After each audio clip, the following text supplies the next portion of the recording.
Alright, sexies, we're back for part 2 of the Datamine coverage for this Datamine round. Now, your boy has been waiting a little bit for the homie Banpei-kun to post his Datamine grab bag, and there is no sign of Banpei-kun anywhere, so I don't know what's going on. Hopefully he's not sick or anything, so I hope Banpei-kun is alright wherever he is. But the show has to go on, so we're going to go ahead and cover the stats for all the new units, as well as a big spoiler thing that we're going to talk about as well. And I will warn you guys when we're about to start talking about it, so you know to either click off the video or just let yourself get spoiled, I guess. So we're going to start things off with the harmonized hero. We got Leaf and Seliph over here. So 40 HP, 40 attack, 41 speed, 27 defense, and 20 res. Absolutely no idea what the boons and banes are going to be right now, because usually I get that info from Banpei-kun. So I'm going to guess maybe they have a super boon in speed or maybe attack. Probably both. Boons or banes don't really matter anyway, because you get one merge and the bane is gone. Or you could just go for the trait fruits and choose whatever bane is the least important. So yeah, they look solid. They've got a whole bunch of utility effects, which I like about them. They have Kanto, they have Nyorin Zeal, Cavalry Range Unit. All those things combined together are going to make them a pretty nice hit-and-run unit for Aether Raids. So I think they're great. And then the icing on top of the cake is obviously them having built-in Miracle, which is one of the most broken effects in the game. So they're definitely good. But I don't know. My only real issue with them is that I feel like on the player phase, they may be a little underwhelming as far as damage output. They get all stats of 5 when they initiate. It's not just against magic and staff like I thought from yesterday. So my bad on that, guys. But when they initiate, getting all stats of 5 and then having their weapon, it should give them a decent amount of attack, but I feel like the legendary Leaf might actually hit a little bit harder with his Brave effect, so I don't know. We'll have to try them out, but they definitely seem like a solid unit. Alright, next up we have Best Girl Julia over here. Shoutouts to Wylia. So 39 HP, 42 attack, 35 speed, 16 defense, and 35 res. I'm going to go ahead and assume she's got a super boon in attack, possibly one in res as well, but again, I have no idea what the boons and banes are going to be. So, yeah, she seems alright. Really what she needed was a perf weapon, but they didn't give her one, so it's a little awkward. She still has Light and Dark, which is one of the better B skills in the game, but I'm not sure how well she's going to hold up without a perf weapon, though, so you may want to be a little bit wary of that. Also, as a Red Tome flyer, she has to compete with a lot of really powerful ones, like Duo Byleth, for example. So, maybe not the greatest unit in the world, but her sprite is adorable, though. So, definitely, if you're a Julia fan, I still think this is a pretty nice unit to get. Alright, next up we have Levin, the homie Levin. So, my favorite mage, he just manages to look good in whatever he's wearing. Levin's just awesome. And the feather in his hat is one of my favorite things about him. It's like my favorite accessory outside of Joshua's hat from Sacred Stones. Two of my favorite characters in terms of looks. So we have 40 HP, 38 attack, 40 speed, 19 defense, and 34 res. And Levin is, of course, our demote on the banner. So if you're trying to summon for a plus 10 copy of Levin, are you going to want to go for that? It's hard to say without knowing the boons and banes, actually. I'm sure he's going to have a speed super boon, though, so just having plus speed, that should be pretty good. He's going to have a really sick attack and speed combo like that, and I think he outshines all the other free-to-play infantry blue tomes, at least. Yeah, like, what other unit is there that he has to compete with? I guess Brunya. Yeah, I mean, Brunya's weapon is really good.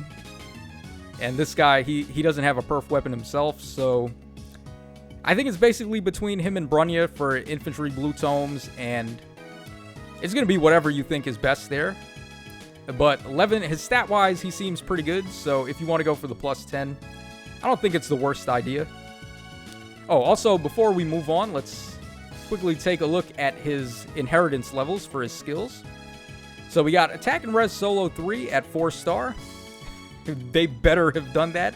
I swear, if Infantry Flash was the 4-star skill, I would have been mad. But nope, it's the 5-star skill, which is fine. Nobody uses this skill, so it doesn't matter. Maybe it'd be okay as a Sacred Seal, but I don't know. I really don't know about this skill, to be honest. All right, and then we have Nana's skill inheritance. So Nana has Speed and Res Form 3 at 4-star, it looks like. And then she also has Attack Tactic 3 at 5-star. Not really important because Legalt is a very good source of this skill at 4-star. But Speed and Res Form, are you going to want to run this? I mean, it's already a Sacred Seal. I guess it's fine. She is a flying staff unit, actually, so this isn't the worst thing they could have given her, actually. So it's not the worst. I'll take it. Definitely okay A skill for Nana. All right, let's move on to Lactay up next. So Lactay's got 40 HP, 39 attack, 42 speed, 33 defense, and 28 res. And man, you see that 42 speed on a unit with null follow-up, and you just know the speed super boon is coming. So I'm sure she's going to have 46 speed with the boon. Yeah, she's good. Her weapon is great. It nullifies guard, and then it has the half of null follow-up effect that you want when you're player facing. And you combine that with Regnal Astra as well. She's going to be really nasty. She also has -1 special trigger too, which is really good. So not shabby for an infantry axe. And there's not really too many player phase infantry axes with a lot of good speed. So she's definitely going to be able to hold her own for sure. And last up, we have our free-to-play unit. So we got the Flying Staff freebie. I think this is actually the first one of this kind. I don't believe we've gotten a free Flying Staff unit before. Let me know in the comments if I'm wrong about that. But alright, so we have Nana, the adorable Nana. Let's take a look at her artwork real quick, which is actually pretty cute. So I'm very happy with this artwork. Really nice of them to give us an awesome freebie unit for once. Alright, so there is the artwork. And let's go ahead and take a look at her stats. So we got 40 HP, 35 attack, 41 speed, 23 defense, and 28 res. Yo, they held it down, man. 35 attack, 41 speed. That's really good.